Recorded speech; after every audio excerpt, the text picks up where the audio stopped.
अस्सलामु अलैकुम वरहमतुल्लाह। मेरे अजीज़ भाइयों और दोस्तों और बहनों, न्यूज़ जस्सर टीवी के चैनल पर मैं आपको खुशामदीद कहता हूँ। आज की हदीस मुबारक कुछ इस तरह है। रसूल अकरम सल्लल्लाहु अलैहि वसल्लम ने फरमाया कि जब नमाज के लिए अजान दी जाती है तो शैतान पीठ मोड़कर रिया खारिज करता हुआ भागता है ताकि अजान ना सुन सके।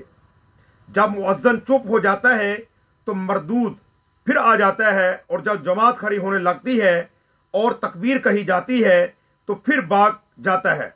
लेकिन जब मुअज्जिन चुप हो जाता है तो फिर आ जाता है और आदमी के दिल में वसवास पैदा करता रहता है। कहता है कि फलां फलां बात याद कर। कम वक्त वो बातें याद दिलाता है जो इस नमाजी के जहन में भी ना थी।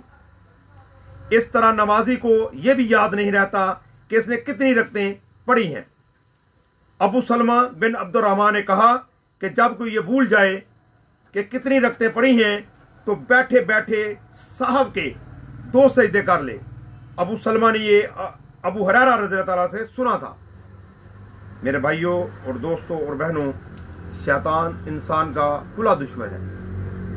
शैतान इंसान का खुला दुश्मन है। इसलिए मेरे भाइयों और दोस्तों, हमें जब नमाज की तैयारी करनी चाहिए तो अल्लाह की पनाह मांग लेनी चाहिए दिल के अंदर ही। तो शैतान इंशाअल्लाह ताला दिल के अंदर वसवास नहीं डालेगा।